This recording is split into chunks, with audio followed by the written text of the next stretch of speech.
Harvester Christian Church, welcome to Christmas at the Movies. Now, I gotta be honest with you, I'm not used to preaching from the big screen, and you're not used to seeing this face this big. But I can't wait to see what God does with this 4-week series.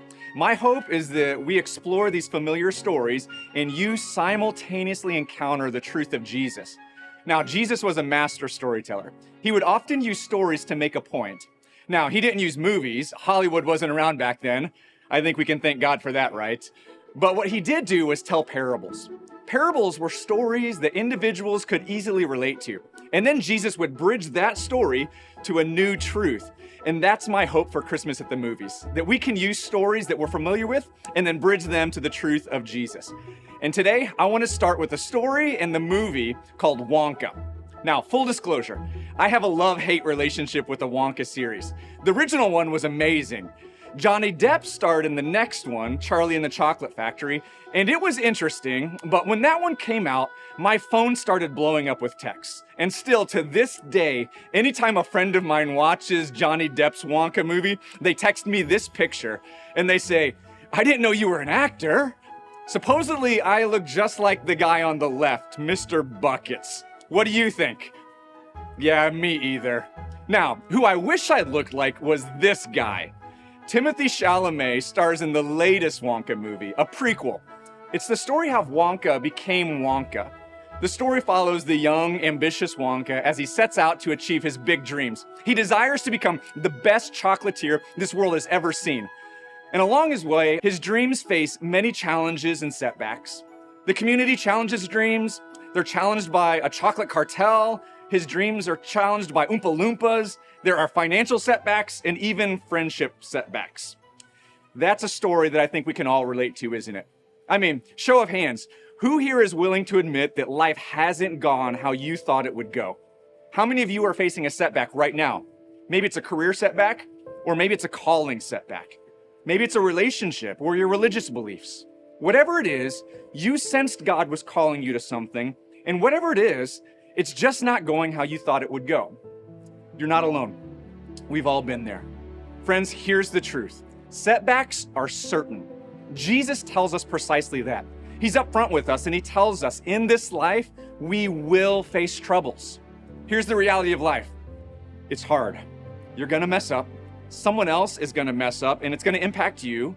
Your dreams will not come easy. And once you overcome one obstacle, another is going to come. Setbacks are certain. Wonka discovered that to be true as well. After years of work perfecting his chocolate, he's ready to go public. He gathers a crowd around, introduces them to his first taste of Wonka chocolate, but not everyone is as excited as he is. Well, there's chocolate, and there's chocolate, but only one 'cause makes your eyes pop out the chocolates. Put your hand into your pocket, get yourself some Wonka chocolate. Come now, I insist. You've never had chocolate like this. No, you've never had chocolate like this.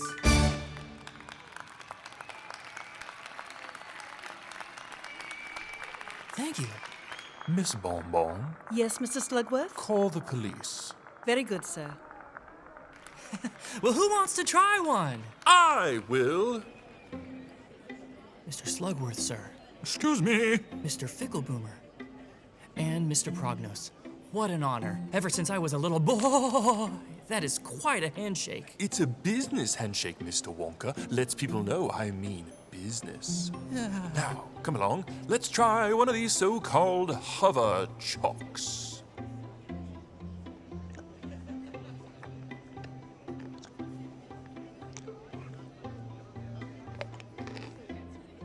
Ooh, it's not just chocolate, is it? There's marshmallow That's right. Harvested from the mallow marshes of Peru. and caramel, but it's Salted with the bittersweet tears from a Russian clown. is that surely not cherry. Cherry picked by the pick of the cherry pickers from the Imperial Gardens in Japan. Well, Mr. Wonka, I've been in this business a very long time, and I can safely say that of all the chocolate I've ever tasted, this is without doubt the absolute 100% worst. Woo! There we have it, ladies and gentlemen, an endorsement from Wait, the worst? Wonka experienced a timeless truth that the scriptures clearly lay out. Whatever your hopes and dreams are, setbacks are certain. Moses, he's a great example of this. Moses was someone destined for greatness. He was a Hebrew slave boy in Egypt at a time when Hebrew slave boys were being put to death. But by the providence of God, he escaped the massacre. He grew up in Pharaoh's court as a prince, having access to all of the power and the privilege that Egypt offered. He became a strong, confident man who desired justice for his oppressed people. And he had a dream of freeing the Hebrews from Egypt. But when he took things into his own hands, he faced a huge setback, a setback brought on by his own character. Exodus chapter 2, starting with verse 11, it says this: Many years later, when Moses had grown up, he went out to visit his own people, the Hebrews, and he saw how hard they were forced to work. During his visit, he saw an Egyptian beating one of his fellow Hebrews. After looking in all directions to make sure no one was watching, Moses killed the Egyptian and hid the body in the sand. The next day, when Moses went out to visit his people again, he saw two Hebrew men fighting. "Why are you beating up our friend?" Moses said to the one who had started the fight. The man replied, "Who appointed you to be our prince and judge? Are you going to kill me as you killed that Egyptian yesterday?" Then Moses was afraid, thinking, "Everyone knows what I did." And sure enough, Pharaoh heard what had happened, and he tried to kill Moses. But Moses fled from Pharaoh and went to live in the land of Midian. When Moses arrived in Midian, he sat down beside a well. Moses went on the run, and he remained in exile for 40 years. For 40 years, his dreams were put on hold. Talk about a setback. How are you going to save your people when now you're running for your own life? Setbacks are certain. They were certain for Wonka, and they're certain for Moses, and they're certain for you as well. Now, the question is not, will setbacks come, but how will you respond when they inevitably do come? Not only are setbacks certain, but if you're gonna move forward, here's a second thing that should happen. Setbacks spark reflection. If you're gonna go through a setback, the least you can do is make the most of it, right? Maybe it's worth thinking of setbacks as invitations to evaluate, an invitation to make adjustments. In fact, if you're facing a setback right now, there are 3 reflections worth having. And the first thing we need to do is be accountable and ask this question: am I the problem? Whatever the setback happens to be, before we evaluate others, we should always start by evaluating ourselves. Now, this is hard to do. Most of the time, we assume that people are the problem, that other people are the problem. And sometimes that's true, but sometimes it's not. It's worth asking ourselves, did I miss something? Did I think too highly of myself? Did I try to do this on my own power? Did I listen to wise counsel? Did I listen to God? If you're in a relationship that's falling apart, a career that's not taking off, or nobody seems to be taking you seriously, it's worth asking, am I giving my all? Am I sending the wrong message? Is there something in my attitude or my action or my character that I'm blind to? Maybe, maybe not, but it's definitely worth asking. And you know, that's exactly what Moses did. After 40 years of exile, Moses had plenty of time to reflect. So much so that when God calls him back to the task of freeing the Hebrew slaves, Moses is much more humble now. God tells Moses that he's heard the cries of the Hebrew and he's ready to free them. And of all the people to do it, God's chosen Moses to be the leader of this revolution. God says this to Moses in Exodus chapter 3, starting with verse 9. "Look, the cry of the people of Israel has reached me, and I've seen how harshly the Egyptians abuse them. Now go, for I'm sending you to Pharaoh. You must lead my people, Israel, out of Egypt." Wow, what an honor to be chosen by God. Moses is being sent on this grand mission. Now, young Moses would have relished this opportunity, but now, 40 years later, we see a much more reflective Moses respond when he says this: "Who am I to appear before Pharaoh? Who am I to lead the people of Israel out of Egypt?" God answered, "I will be with you, And this is your sign that I am the one who has sent you. When you have brought the people out of Egypt, you will worship God at this very mountain. Who am I? That's self-reflection right there. Moses realized a lot about himself. When he was younger, he was willing to take things into his own hand, even kill if he had to.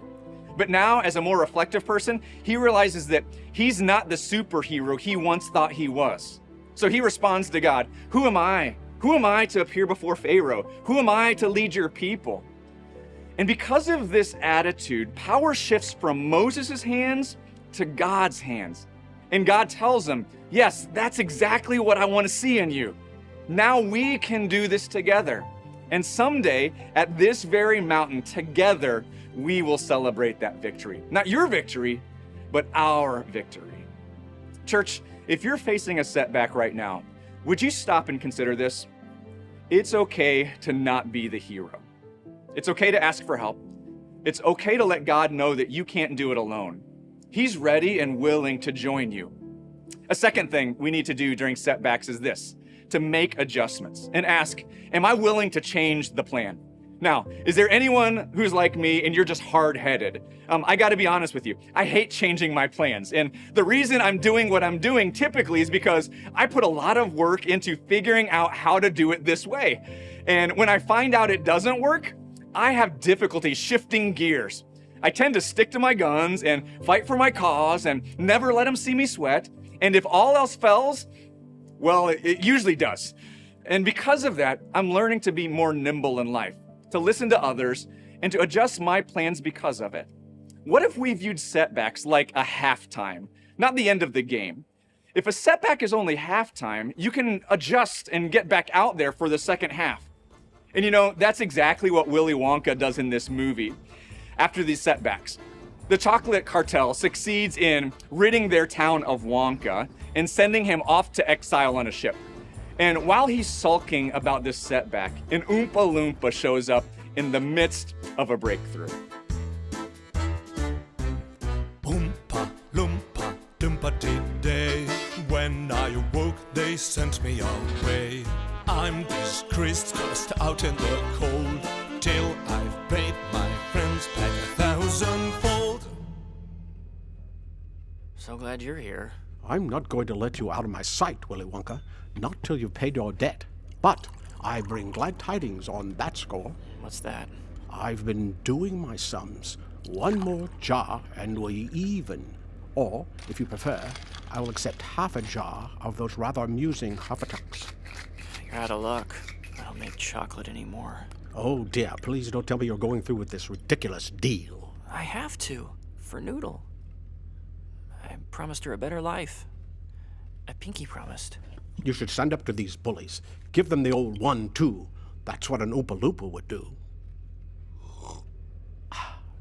But if you're determined to sit there feeling sorry for yourself, I'm going flat.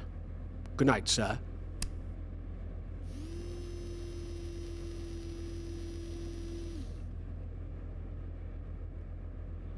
Huh.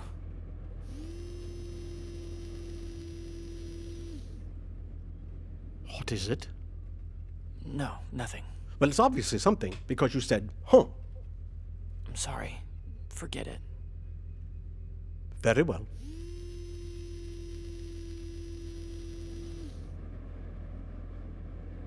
Huh.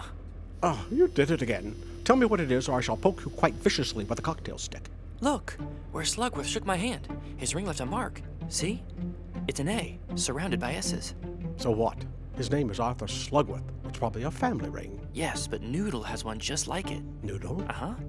Why would Noodle, the orphan, have a Slugworth family ring? There's only one reason I can think of. Which is?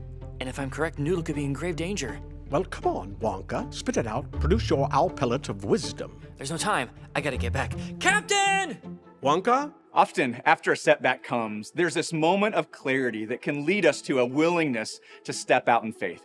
And that's the third thing I tell you to do after a setback. Persevere in faith. And ask this question: am I willing to step out in faith? That's not just Wonka, that's Moses' story as well.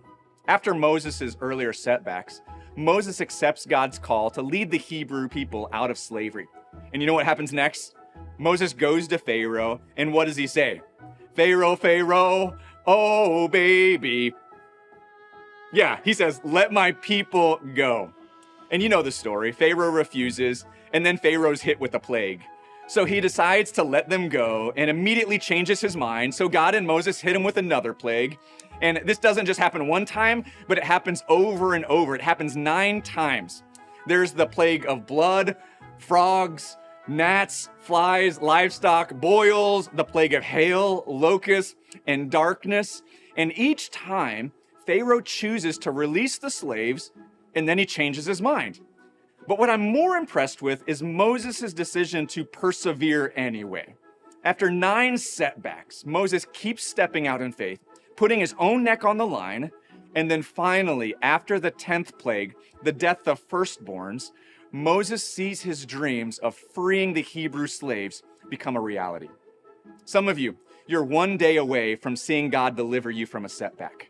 Persevere in your relationships. Persevere with your dreams. Keep working hard. Keep praying. Keep seeking wise counsel. Ask, seek, knock, and then keep asking, keep seeking, and keep knocking, and watch what Jesus can do. You will possibly see what Moses found out, that setbacks lead to comebacks. And not just comebacks, but setbacks are often the pathway to experiencing God's grace. We see his power most often when our power fails. We see how he perseveres and displays his power even when we're weak. After the Hebrews escaped through the Red Sea, we're told that the victory was God's victory, but Moses was included in the win. In Exodus chapter 14, it says it this way: "That is how the Lord rescued Israel from the hand of the Egyptians that day.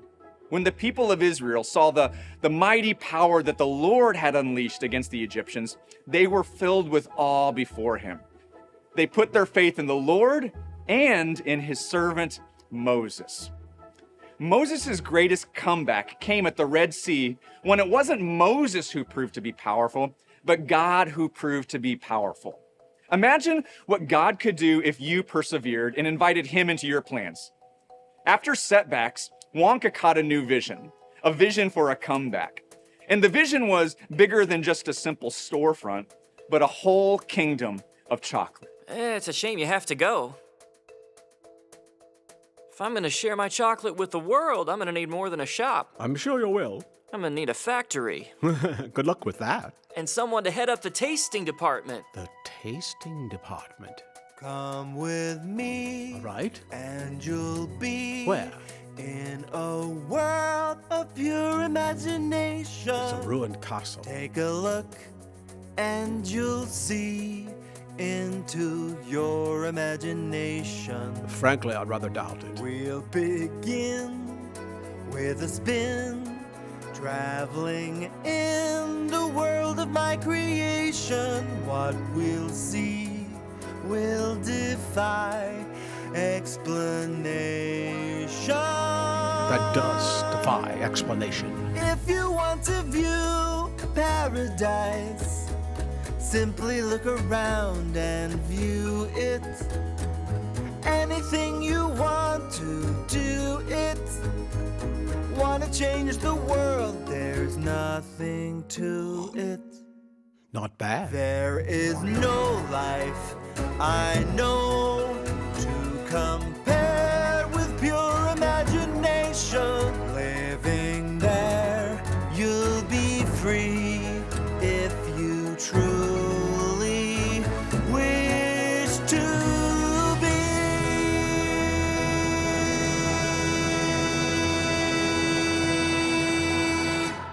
Whatever setbacks you're facing today, remember this. Just like Moses, just like Wonka, God can use your setbacks to craft a comeback, one that reveals his grace and strength through your weaknesses.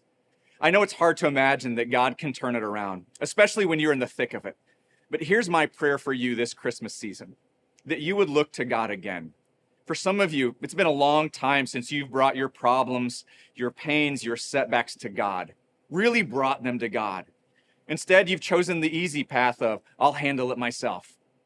Can I be honest with you? Without God, you're going to experience more setbacks. The weight of the world wasn't meant to be carried on your shoulders alone.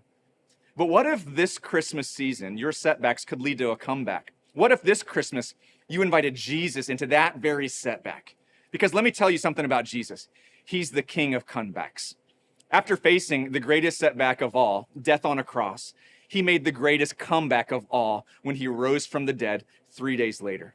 And because he did, he has the power to turn your setbacks into comebacks too.